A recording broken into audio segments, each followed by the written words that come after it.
بسم اللہ الرحمن الرحیم۔ حدثني يحيى بن أبي الأشعث الكندي من أهل الكوفة حدثني إسماعيل بن إياس بن عفيف عن أبيه عن جده عفيف أنه قال كنت امرأ تاجرا فقدمت مني أيام الحج وكان العباس بن عبد المطلب امرأ تاجرا فأتيته أبتاع منه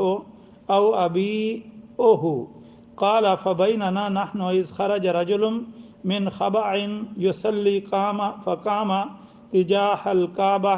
ثم خرجت امرأة فقامت تصلي وخرج غلام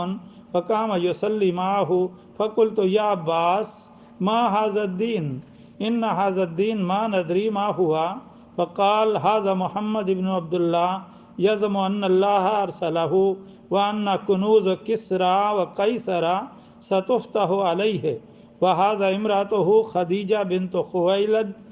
آمنت به وهذا الغلام ابن عمه علي بن أبي طالب آمن به قال عفيف وليتني كنت آمنت به يومئذ فكنت أكون ثانيا. هذا حديث صحيح من حديث إسماعيل بن إياس بن عفيف عن أبيه إياس عن جده عفيف الكندي أسلم بعد ذلك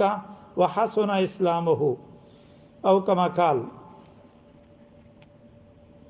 عفیف الکندی بیان کرتے ہیں کہ میں حج کے دنوں میں مکہ المکرمہ میں آیا اور وہاں میں نے، کیونکہ میں ایک تاجر آدمی تھا تو میں حج کے دنوں میں مکہ المکرمہ میں آیا، اور عباس بن عبد المطلب وہ بھی تجارت کرتے تھے تو میں ان کے پاس ہی ٹھہرا، اور میں اور عباس حرم میں بیٹھے ہوئے تھے۔ اسی دوران جو ہے جب دن چڑھ گیا تو میں نے دیکھا کہ ایک شخص آیا اور اس نے اپنا رخ کعبے کی طرف کر لیا اور کھڑا ہو گیا۔ پھر ایک عورت آئی اور اس نے بھی اپنا رخ کعبے کی طرف کر لیا اور نماز پڑھنے لگی۔ پھر ایک نوجوان بچہ آیا اور اس نے بھی اپنا رخ کعبے کی طرف کیا اور نماز پڑھنے کے لیے کھڑے ہو گئے۔ یعنی ایک شخص آگے کھڑا ہے، ایک خاتون اور ایک بچہ جو ہے وہ پیچھے کھڑے ہیں۔ میں نے کہا اے عباس یہ کیا دین ہے؟ یہ تو نیا دین ہے جسے ہم نہیں جانتے، اور یہ کون لوگ ہیں؟ تو حضرت عباس بن عبد المطلب نے کہا یہ محمد بن عبداللہ ہیں، اور یہ گمان کرتے ہیں، ان کا یہ دعویٰ ہے کہ اللہ رب العزت نے انہیں رسول بنا کے بھیجا ہے، اور ساتھ یہ بھی کہتے ہیں کہ کسرا اور کیسر کے خزانے ان قریب جو ہے وہ ان کے لیے فتح کر دیے جائیں گے، اور جو عورت تم دیکھ رہے ہو یہ خدیجہ بنت خویلد ہیں جو ان پر ایمان لائی ہیں، اور یہ جو نوجوان لڑکا نظر آ رہا ہے یہ ان کے چچا کا بیٹا ہے، نام اس کا علی بن ابی طالب ہے، یہ ان پر ایمان لایا ہے۔ عفیف کہتے ہیں ہائے کاش میں بھی جو ہے ان پر اس دن ایمان لے آتا تو میں جو ہے وہ دوسرا ہو جاتا، یعنی ایمان لانے میں میرا نمبر 2 ہو جاتا۔ بعد میں عفیف الکندی اسلام لائے اور انہوں نے اپنے اسلام کو بہت حسین کر لیا۔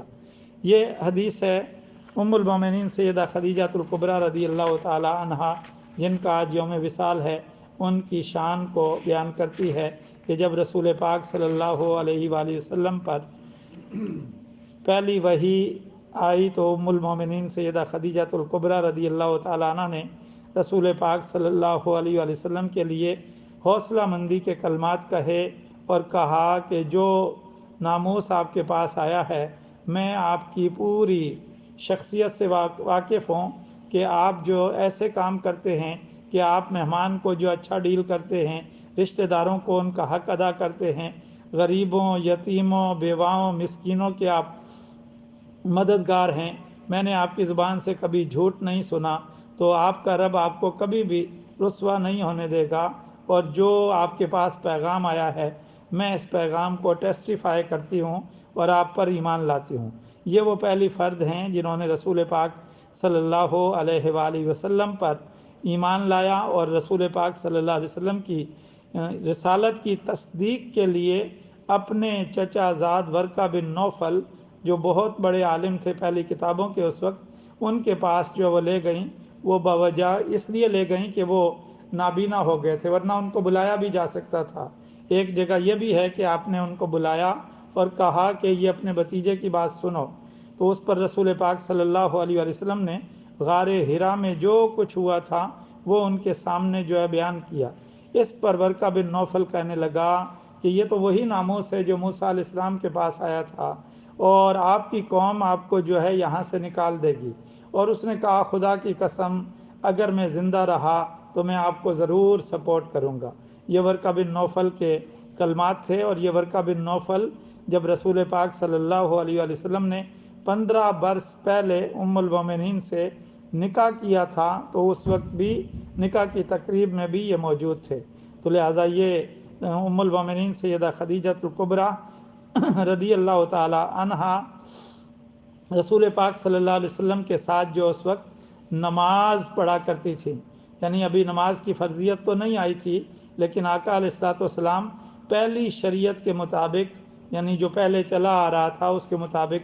2 نمازیں جو ہے وہ ادا کرتے تھے، بکرۃ و اصیلا، صبح کی نماز، بکرۃ و عشیہ، صبح اور شام کی 2 نمازیں ادا کرتے تھے۔ اور اس میں جو لوگ آپ کے ساتھ اسلام لے آئے تھے وہ بھی آپ کے ساتھ شریک ہوا کرتے تھے، اور جب پہلی وحی آئی تھی تو جبریل علیہ السلام نے آپ کو وضو کرنا بتایا کہ وضو اس طرح ہوگا، پھر 2 رکعتیں جبریل علیہ السلام نے جو ہے وہ پڑھیں، آقا علیہ السلام نے ان کے ساتھ 2 رکعتیں پڑھیں اور 4 سجدے اس میں کیے گئے۔ تو یہ ترتیب رسول پاک صلی اللہ علیہ وآلہ وسلم جو ہے وہ سرن یعنی خفیہ طور پر جو ہے یہ نماز پڑھی جاتی تھی، تاکہ کوئی لوگ جو ہے وہ پریشان نہ ہوں اور اس کی مخالفت میں کھڑے نہ ہو جائیں۔ تو لہٰذا رسول پاک صلی اللہ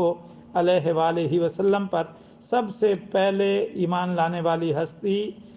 ام المومنین سیدہ خدیجہ الکبریٰ رضی اللہ تعالی عنہ کی ہے۔ عبداللہ بن جعفر کہتے ہیں کہ بے شک علی بن ابی طالب نے کہا کہ میں نے رسول پاک صلی اللہ علیہ وسلم سے یہ سنا، خیر نسائہا مریم و خیر نسائہا خدیجہ بنت خویلد علیہم السلام، کہ بہترین سب عورتوں میں سب سے اعلیٰ جو ہیں وہ مریم بنت عمران ہیں، اور اس کے بعد سب سے اعلیٰ عورتوں کے اندر خدیجہ بنت خویلد ہیں، یعنی پہلے زمانے میں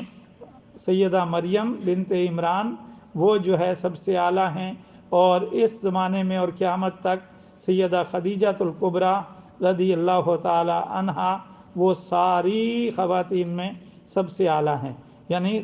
خیر و نسائہا کا ایک معنی یہ بھی بیان کیا گیا ہے، نساء السماء والارض، آسمان اور زمین میں جتنی خواتین ہیں اس میں سب سے اعلیٰ سب سے افضل ام المومنین سیدہ خدیجہ الکبریٰ رضی اللہ تعالی عنہا ہیں۔ حضرت ابو ہریرہ کہتے ہیں کہ میں نے سنا کہ رسول پاک صلی اللہ علیہ وسلم نے فرمایا کہ عطا جبریل، میرے پاس جو ہے جبریل علیہ السلام نبی اکرم صلی اللہ علیہ وسلم کے پاس آئے اور کہا اے اللہ کے رسول، یہ جو خدیجہ آپ کے پاس آ رہی ہیں ان کے پاس پیالے کے اندر جو سالن ہے اور پانی ہے، تو انہیں جو ہے وہ آپ اللہ رب العزت کا جو ہے سلام کہیے، میرا بھی سلام کہیے، اور انہیں جو ہے خوشخبری دیجیے کہ جنت میں اللہ رب العزت نے ان کے لیے ایک ایسا محل تیار کیا ہے، فی الجنت من قصب لا صخب فیہ ولا نصب، نہ اس کے اندر کوئی شور ہوگا اور نہ اس کے اندر کوئی جو ہے وہ ڈسرپشن ہوگی، اس طرح نہ کوئی تھکاوٹ ہوگی اس میں اور نہ کوئی شور و شغب ہوگا۔ تو یہ محل جو ہے وہ ان کے لیے اللہ رب العزت نے تیار کیا ہے۔ ام المومنین سیدہ خدیجہ الکبریٰ رضی اللہ تعالی عنہا رسول پاک صلی اللہ علیہ وآلہ وسلم کی وہ عظیم اور وہ پیاری اور وہ مبارک زوجہ محترمہ ہیں جن کے بطن سے اللہ رب العزت نے حضور نبی اکرم صلی اللہ علیہ وآلہ وسلم کو 6 اولادیں عطا کی، 4 صاحبزادیاں اور 2 صاحبزادے عطا کیے۔ اللہ رب العزت کی بارگاہ میں دعا ہے اللہ تعالیٰ آپ کی قبر انور پر کروڑوں رحمتیں نازل فرمائے اور آپ کے اسوہ سے ہماری ماؤں بہنوں بیٹیوں کو مستفیض اور مستنیر ہونے کی توفیق عطا فرمائے، آمین بجاہ سید المرسلین۔